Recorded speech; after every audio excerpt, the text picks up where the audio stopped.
Hi my friends, welcome to the channel English Professionally, and this video is for you and it's extremely important. It's how to speak English fluently, one easy way. So really there is an easy way how you can do it, okay? Really, let's talk about it.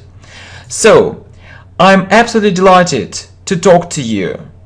A good phrase, so you know that we focus on English speaking practice, we also focus on grammar, vocabulary, and we discuss very interesting things. So I'm absolutely delighted, means so I'm very pleased to talk to you, so it's really a very good idea. It's a very good chance, or it's a very good opportunity.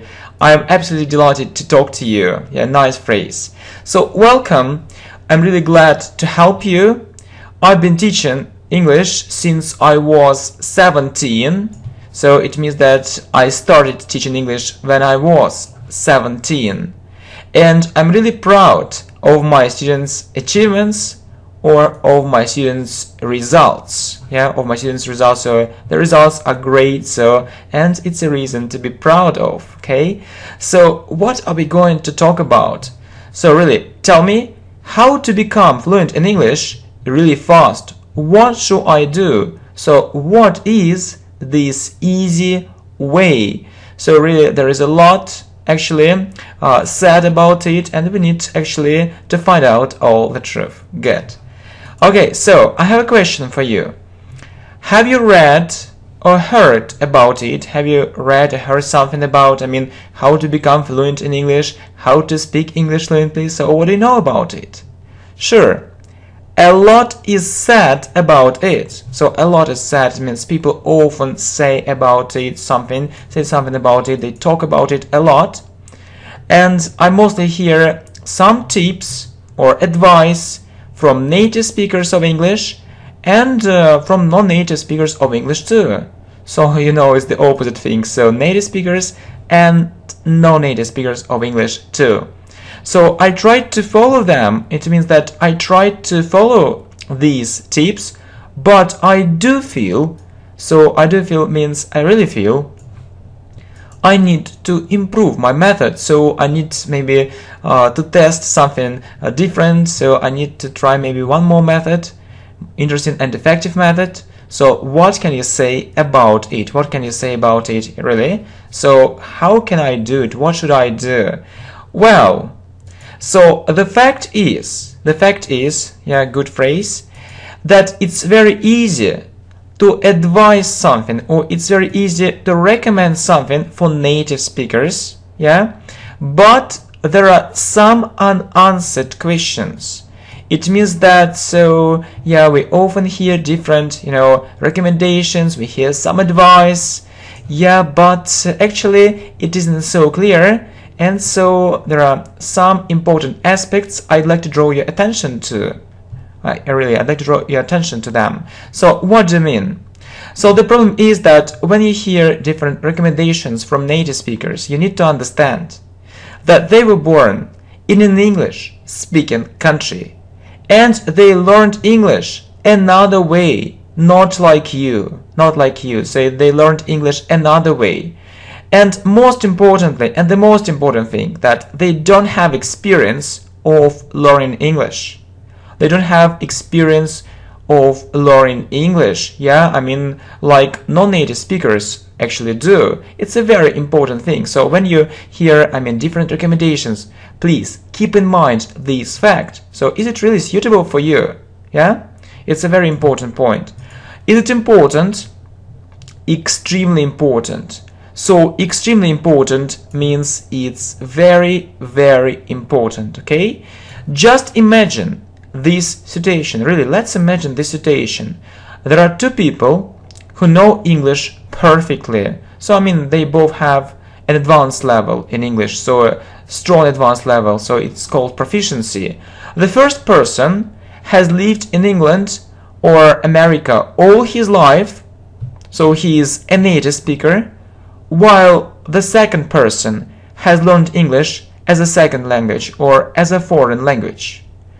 Who can help you more to speak English fluently and correctly? Yeah, I know. Why am I asking you this question? So the problem is that mostly people, I know people mostly listen to native speakers of English, and actually they take everything for granted. So it's a nice phrase. They take everything for granted. It means that they believe everything, but they don't understand. They don't really understand how it works, really. And okay, let's answer this question because there are some very important points. So you need to know who can help you more to speak English fluently and correctly.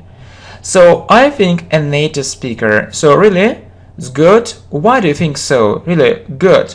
So if you have, if you have some practice with a native speaker, it's great. It's great.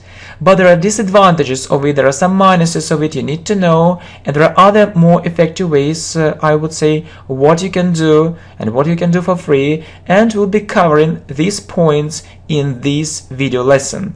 Yeah, but just let's develop this idea. So why do you think so?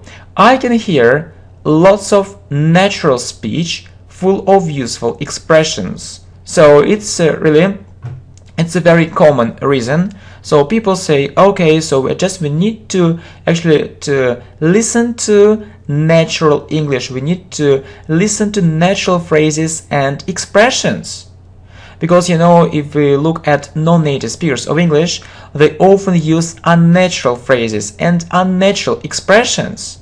Yeah, but if you actually have this idea in your mind, I have a question. So if these people, if both these people, if they have a strong advanced level, so it's called proficiency, and they know English perfectly, and if this non-native speaker of English knows English perfectly, what's the problem? He also uses natural phrases, natural expressions. It's the same. It's the same. But the difference is that he has learned English like you, and he knows about the methods of learning English, what's extremely important. So my level is about intermediate, and I want to have advanced English speaking practice. These are my main reasons. So it's a good idea, but you know that so it's very difficult to find a native speaker to talk to, yeah? And so if you want to have advanced English speaking practice, you need to have an advanced partner. A partner who has an advanced English level, and it's okay. And it's okay, so it can be a native speaker or a non-native speaker. It's okay too. So you see. And I want to tell you that it's quite understandable, so it's easy to understand it, it's easy to understand your point of view, and I share your view. It means that I agree with you. I share your view that we mostly catch real language from native speakers. It's a very important point. Yeah, but you don't need to pay all the time and everywhere to catch these natural phrases. You just need to listen to real English. Yeah, and you can do it online. So why are you so sure that you just need to pay for it? Yeah, and I want to tell you the following. That yeah, it's an important point, but don't think that 5 or 10 English conversations with native speakers will help you a lot and you learn all the necessary phrases for a fluent English speech. No way.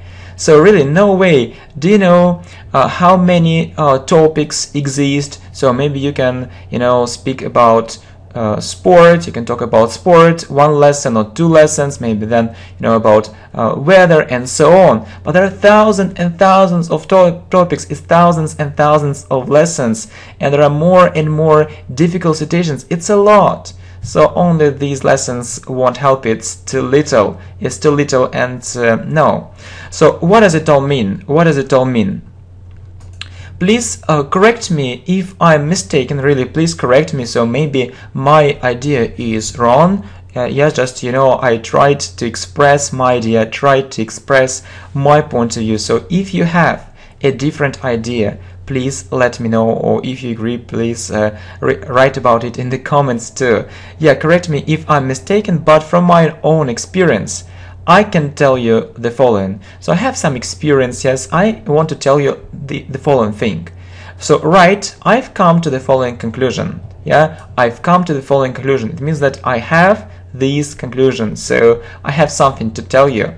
If you just need fluency, if you need to speak English fluently, it means fast, without thinking a lot, yeah, and spontaneously. It's a great idea to practice English with a native speaker. It's a great idea. So if you have lots of English speaking practice, it's okay. So if you live in an English speaking country, it's great. Yeah, it's great. Why not? But the thing is that it can't replace your educational process completely. So, and it isn't only because, you know, it's expensive.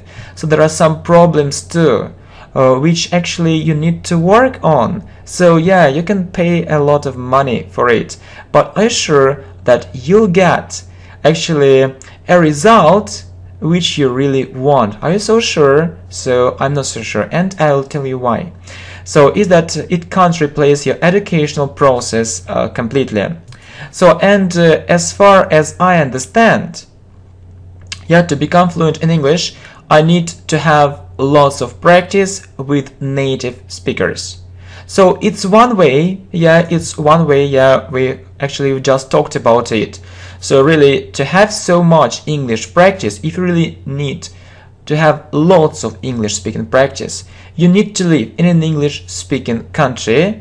But this method isn't for everyone, really. So if you actually take some private lessons, so it isn't enough. So it's good, but it isn't enough. So if you really want to have lots of practice, you need to live, you know, for example, in England, America, Canada, or yeah, in countries like this. And you see that it can be for half a year, you know, for a year, for 2 years. So, but not for a week or 2 weeks. It's, it's too little. But this method isn't for everyone. Yeah, most students can't do it for many reasons. So, firstly, maybe they can't afford it, so it's expensive, and maybe they can't leave their family, they can't leave their home, and other problems. And so, really, why should you do it if there are more effective methods? And you can actually learn English quite comfortably, sitting actually on your chair. Why not? And yeah, moreover, it costs a lot. It costs a lot. So I absolutely agree. Yeah, I think that you absolutely agree. And I also have to tell you that you can pay for private lessons with native speakers. Yeah, it's good. So if you have money, no problem. You can take English lessons. So I believe that there are two ways. So it can be a non-native speaker of English who has a very high English level, so a strong advanced English level. So the problem we have that there are lots of teachers who don't have this level, so the English level isn't so high, it's really low, and it's a problem. So only a strong advanced English level, and not just words. I mean that he should confirm his knowledge, maybe he has an international certificate or so, but not just words. So only words mean nothing, yeah? It's an important point. Or so he or she must be a native speaker. So if you have money, why not? It can be good for additional practice, why not? So it can improve your fluency, but it won't solve all your problems completely. It's good, but it isn't enough. So you can pay money, but you'll be still having problems. How can it be? How can it be? And really, how can you actually reach real fluency in English? So as I know, so there is one important problem.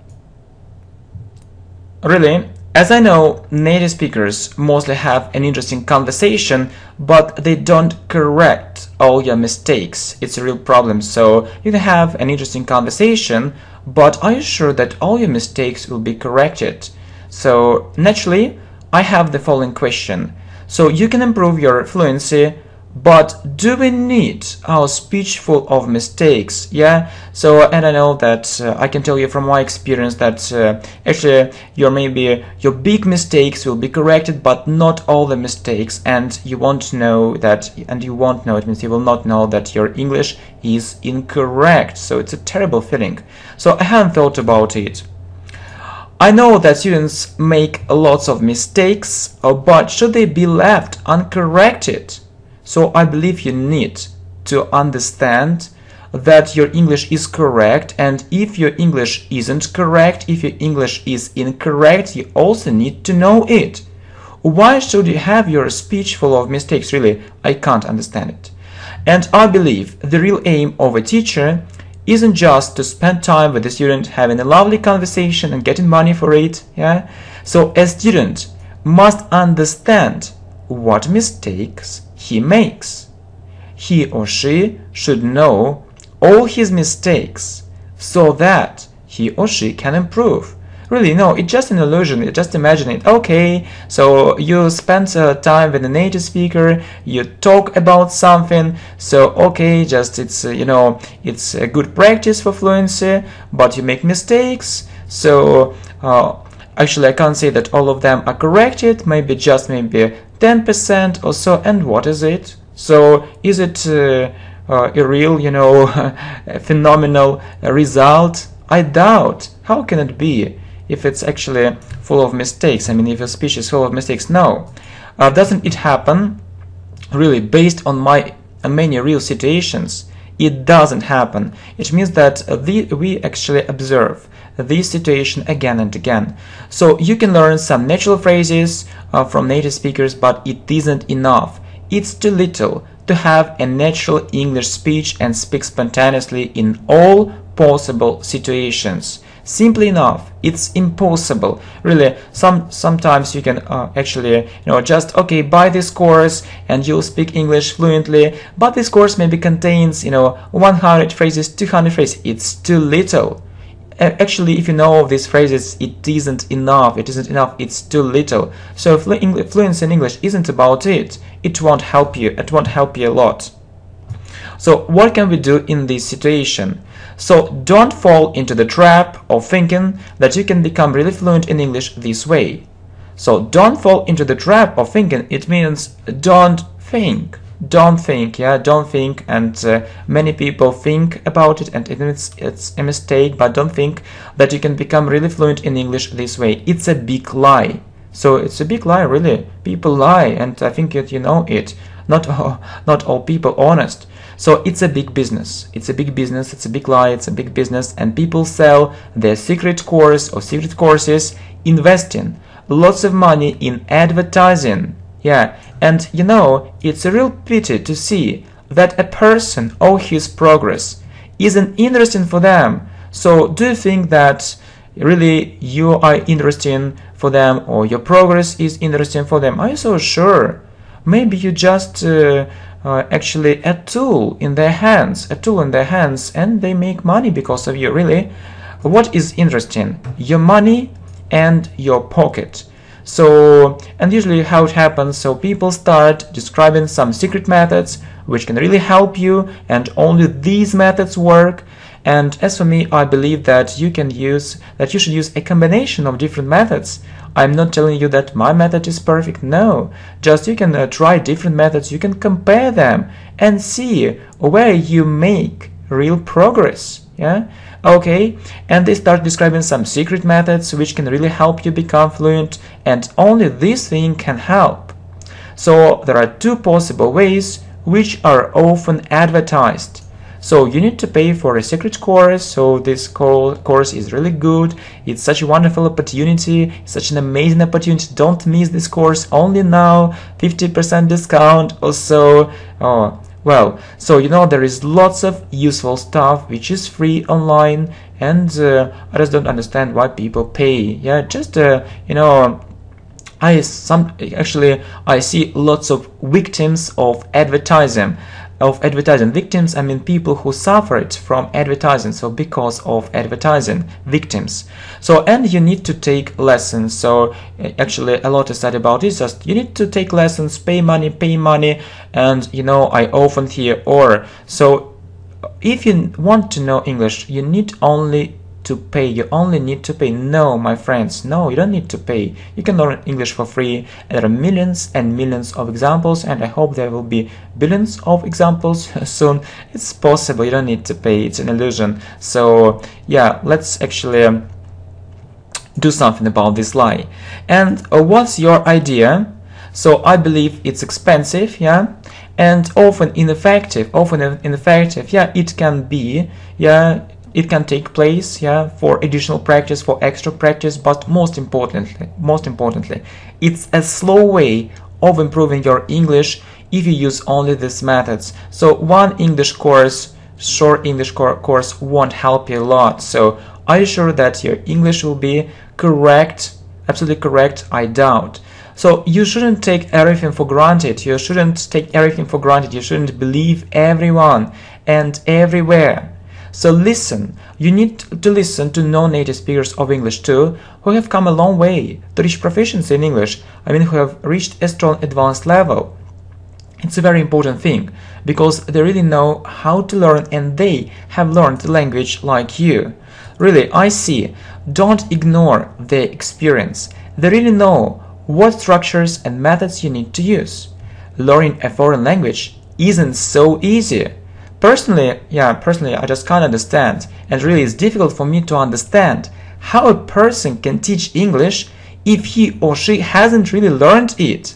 Really, if I just can't understand it. So, okay, so maybe it's easier to have a conversation. So in my mother tongue, it's easy, but how can I teach English if I haven't learned it? So, it's very difficult, and there isn't enough understanding of students' needs. It's actually, we also often see it among native speakers. So, okay, so it's easy to have a conversation, but what about a really effective method of learning? What about grammar structures, grammar? What about actually experience, I mean successful experience of learning? Where is it? So really I can't understand it. Okay, so it's just my idea. So maybe you have a different idea, but it's very really so. And the question was so a native speaker or a non-native speaker of English. So it's your choice. But I believe that you need to know something which can really help you become fluent in English, and we'll talk about it quite soon in more detail. With more details. So okay, so trust professional experts. Don't think that buying English courses or taking English lessons will solve all your problems immediately. No. Okay, what are other alternatives? So, to become fluent in English, you need to hear lots of natural English speech. So when you take an English lesson, it's just 1 hour or just 1 hour and a half.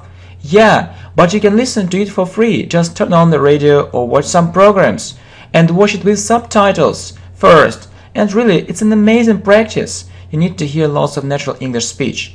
So interesting as it may seem, you don't need to pay for it. We live in the 21st century, only this. And there is one more important thing. So the most important thing, so really an easy way. So there is one more important point. So this easy way is about it too. You need to know grammar perfectly. So really I don't understand. So I mean that so native speakers, as I know, mostly focus on fluency, and actually they pay little attention to grammar. But it's such a terrible feeling to think, oh, so maybe the sentence is correct, maybe it's incorrect. And it causes actually lots of confusion. And I feel so confused, uncomfortable, and awkward. So you see, I don't really like it. So I need to be sure that my English is correct. So if I have this feeling, so my English will be really fluent. Otherwise, I'll have this kind of fear of this kind of confusion, embarrassment. It's terrible. So only if your grammar is good enough, you can be sure that your English is good. And it will give you more confidence, and you won't be afraid of speaking. So you need to work on your grammar, and you need to improve all aspects of grammar, not only tenses. So people think, okay, we need to learn English tenses and that's it. No, just I believe maybe it's 10% of English grammar. Right, and the most important thing, so if you follow these tips and other tips on our channel, I think that you won't look awkward, or uncomfortable or embarrassed. And you won't feel embarrassed, and you won't be in clumsy situations anymore, so in funny situations which you don't like, which you want to avoid actually happening. Okay, thank you very much, my friends. Thanks for attention. So I really hope that you like this video, so you can share it with your friends, and just actually I look forward to your comments, to your feedback. Thank you very much, my friends, for your great support. Thank you. See you.